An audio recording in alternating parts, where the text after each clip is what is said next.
अस्सलाम वालेकुम स्टूडेंट्स। आज हम चैप्टर 13 के नेक्स्ट टॉपिक को स्टडी करेंगे जो है कॉम्बिनेशन ऑफ रेजिस्टर्स। और रेजिस्टर्स को जब भी हम सर्किट में यूज करते हैं तो अक्सर सर्किट की रिक्वायरमेंट के मुताबिक हमें दो या दो से ज्यादा रेजिस्टेंसेस का यूज करना पड़ता है। तो उसके लिए फिर हम कॉम्बिनेशन ऑफ रेजिस्टर्स को यूज करते हैं। और कॉम्बिनेशन ऑफ रेजिस्टर्स दो तरह से बनाए जाते हैं, सीरीज में और पैरेलल में। और स्टूडेंट्स, इस टॉपिक का की पॉइंट आपने याद रखना है कि सीरीज सर्किट में पोटेंशियल डिफरेंस डिवाइड होता है जबकि करंट सेम रहता है थ्रू ईच कंपोनेंट, जितने भी आपने कंपोनेंट्स जोड़े हुए हैं। और पैरेलल सर्किट में करंट डिवाइड होगा जबकि पोटेंशियल डिफरेंस सेम रहेगा। अब बारी बारी हम इन दोनों कॉम्बिनेशन ऑफ रेजिस्टर्स को डिस्कस करेंगे इस की पॉइंट को मद्देनजर रख के। सबसे पहले हम सीरीज कॉम्बिनेशन को डिस्कस करेंगे। और सीरीज कॉम्बिनेशन बनाने के लिए हम रेजिस्टेंसेस को साइड बाय साइड जोड़ेंगे। यानी ये आपकी पहली रेजिस्टेंस है, इसकी अगली साइड पे हमने दूसरी रेजिस्टेंस को जोड़ दिया और फिर इसके साथ हमने तीसरी रेजिस्टेंस को जोड़ दिया। इस तरह से side by side n number of resistors आप जोड़ सकते हैं। इस तरीके से जब आप रेजिस्टेंसेस को जोड़ेंगे तो ये कहलाएगा सीरीज कॉम्बिनेशन ऑफ रेजिस्टर्स। अब इसके लिए जो की पॉइंट हमने डिस्कस किया था कि पोटेंशियल डिफरेंस डिवाइड हो रहा है जबकि करंट हर रेजिस्टर में सेम है। तो अगर पोटेंशियल डिफरेंस डिवाइड हो रहा है, इसका मतलब टोटल पोटेंशियल डिफरेंस हम फाइंड कर सकते हैं इन तीनों कंपोनेंट्स में मौजूद पोटेंशियल डिफरेंस के सम से। और चूंकि हमने ये पढ़ा हुआ है कि ओहम्स लॉ इन रेजिस्टेंसेस के लिए एप्लीकेबल है, जिसका फॉर्मूला हमने पढ़ा था V = IR। तो यहां हम V1 की जगह IR1 यूज करेंगे।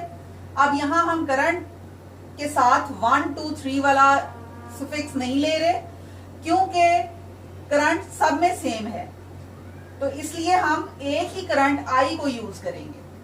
उसके बाद V2 की जगह हम IR2 और V3 की जगह IR3 पुट कर देंगे। उसके बाद करंट चूंकि सब में सेम है तो हमने यहां से इसको कॉमन ले लेना है और बाकी हमारे पास वैल्यू बच गई R1 + R2 एंड + R3। इस I को दूसरी साइड पे ले जाएंगे तो ये हमारे पास बन जाएगा V/I और ये इक्वल होगा R1 R2 और R3 के सम के।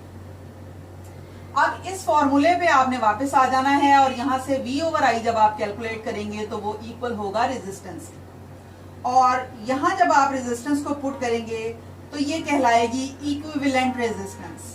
यानी या तो आप इन तीन रेजिस्टेंसेस को सीरीज सर्किट में जोड़कर वैल्यू ऑफ रेजिस्टेंस हासिल कर सकते हैं या फिर एक अकेली इक्विवेलेंट रेजिस्टेंस उसकी जगह यूज कर सकते हैं। ये दोनों ही चीजें चूंकि इक्विवेलेंट हैं तो ये तीन रेजिस्टेंसेस इस एक रेजिस्टेंस के इक्वल होगी, इक्विवेलेंट होगी। अब सीरीज सर्किट को जोड़ने का मकसद ये है, यानी इसको जोड़ने का एडवांटेज हमें ये होगा कि रेजिस्टेंस की वैल्यू बढ़ जाएगी। यानी रेजिस्टेंसेस चूंकि ऐड हो रही हैं तो ऐड होने के बाद इनका जो रिजल्टेंट होगा वो ग्रेटर अमाउंट हमें देगा। उसके बाद हम पैरेलल कॉम्बिनेशन को डिस्कस करेंगे। पैरेलल कॉम्बिनेशन आपने इस तरह से लगाना है कि आपने रेजिस्टेंसेस को पैरेलल तरीके से रख के एक पॉइंट पर ज्वाइन कर देना है।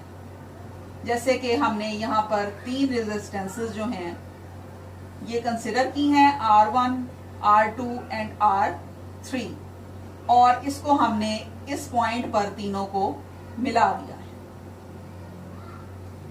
और यहां से हमने बैटरी के साथ इसको कनेक्शन दे दिया है। बैटरी और की या और जो भी कंपोनेंट आप इसमें यूज करना चाहते हैं। अब की पॉइंट जो हमने इसके लिए यूज किया था पैरेलल सर्किट के लिए कि करंट I डिवाइड होगा जबकि पोटेंशियल डिफरेंस इसमें सेम रहेगा। यानी जब करंट यहां से फ्लो करना शुरू करेगा from positive to negative terminal, तो इस करंट के लिए यानी इन चार्जेस के लिए जो मूव कर रहे हैं 3 पाथ्स अवेलेबल है। यानी या तो चार्जेस इस रास्ते से जा सकते हैं वापस नेगेटिव टर्मिनल तक, या फिर वो ये रास्ता अडॉप्ट कर सकते हैं, या फिर ये ऊपर वाला रास्ता वो ट्रेवल कर सकते हैं। तो चूंकि 3 अवेलेबल पाथ इनके पास मौजूद हैं, इसका मतलब है कि करंट डिवाइड हो गया है। कुछ मूविंग चार्जेस इधर को चले गए हैं, कुछ इधर को चले गए हैं और कुछ इधर को चले गए हैं। अब हम टोटल करंट आई फाइंड करना चाहते हैं, जो कि इन 3 पार्ट्स में डिवाइड होने के बाद हमारे पास आया है। तो इन तीनों को जब हम सम करेंगे तो टोटल करंट आई हमारे पास आ जाएगा, जो कि इस बैटरी ने इसको प्रोवाइड किया था। अब V is equal to I R का फॉर्मूला है, और यहां से हम निकाल रहे हैं I को, जिसकी वैल्यू होगी V बाय R। तो यहां हम I की जगह पुट करेंगे V by R1, V by R2 and V by R3। अब अगेन हमने V के साथ 1, 2 और 3 क्यों नहीं लगाया? क्योंकि पोटेंशियल डिफरेंस सारे कंपोनेंट्स में सेम रहेगी, और ये वही पोटेंशियल डिफरेंस होगी जो कि ये बैटरी इसके ऊपर अप्लाई कर रही है। अब चूंकि V सब में सेम है, तो इसको हम कॉमन ले सकते हैं, और ये बाकी हमारे पास बच जाएगा 1 over R1, 1 over R2 and 1 over R3। और जब इस V को हम दूसरी साइड पे ले जाएंगे तो ये बन जाएगा हमारे पास I बाई V, और इधर हमारे पास 1 ओवर R1, 1 ओवर R2 और 1 ओवर R3 का सम बच जाएगा। अब I बाई V का फॉर्मूला आपने यहां से इवेल्युएट करना है। जब आप V को इधर लेकर जाएंगे तो R को आपको इधर लेकर जाना पड़ेगा, यानी कि ये R उधर जाके 1 ओवर R में कन्वर्ट हो जाएगा, और V इधर आकर I बाय V बन जाएगा। अब यहां चूंकि हमारे पास लेफ्ट हैंड साइड पे I बाई V पहले से मौजूद है, तो इसकी जगह हम 1 ओवर R E लगा सकते हैं। E जो है ये इक्विवेलेंट रेजिस्टेंस के लिए हम यूज कर रहे हैं, यानी हमने 3 रेजिस्टेंसेस को जब पैरेलल सर्किट में जोड़ा है तो उसका रिजल्टेंट 1 ओवर R E कहलाएगा।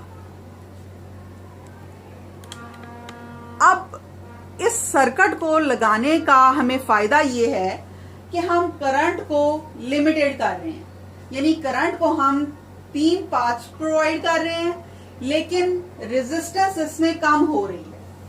इसको चेक करने के लिए आप अगर इसमें वैल्यूज पुट कर दें, जैसे R1 आप पुट कर दें 2, R2 को 4 और R3 को 6 पुट कर दें।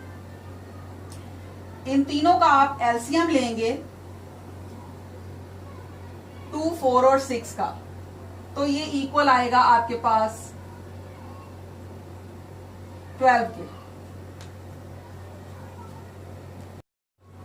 और जब आप इसको सिंप्लीफाई करेंगे तो आपके पास 1 ओवर 2 की जगह 2 6 are 12, 4 3 are 12 और 6 2 are 12, यानी ये 6 + 3 + 2 यानी 11 बाय 12 आपके पास आ जाएगा। और जब आप इसको डिवाइड करेंगे तो इसका आंसर 0 पॉइंट समथिंग आपके पास आएगा। यानी इसका मतलब ये है कि आपके पास इक्विवेलेंट रेजिस्टेंस पहले से कम हो गई है। लेकिन अगर आप इसके मुकाबले में सीरीज कॉम्बिनेशन ऑफ रेजिस्टर में देखें, जहां आपके पास इक्विवेलेंट रेजिस्टेंस जो थी वो R1 + R2 + R3 थी, तो यही वैल्यूज वहां लगाकर 2, 4 और 6 जब इनको आप ऐड करेंगे तो आपके पास आंसर आएगा 12। यानी आपके पास आंसर हर इंडिविजुअल रेजिस्टर से कहीं ज्यादा वैल्यू की आ गई है। तो सीरीज कॉम्बिनेशन ऑफ रेजिस्टर का मकसद होता है रेजिस्टेंस को बढ़ाना, और पैरेलल कॉम्बिनेशन का मकसद होता है रेजिस्टेंस को कम करना और करंट को ऑल्टरनेट पाथ्स प्रोवाइड करना।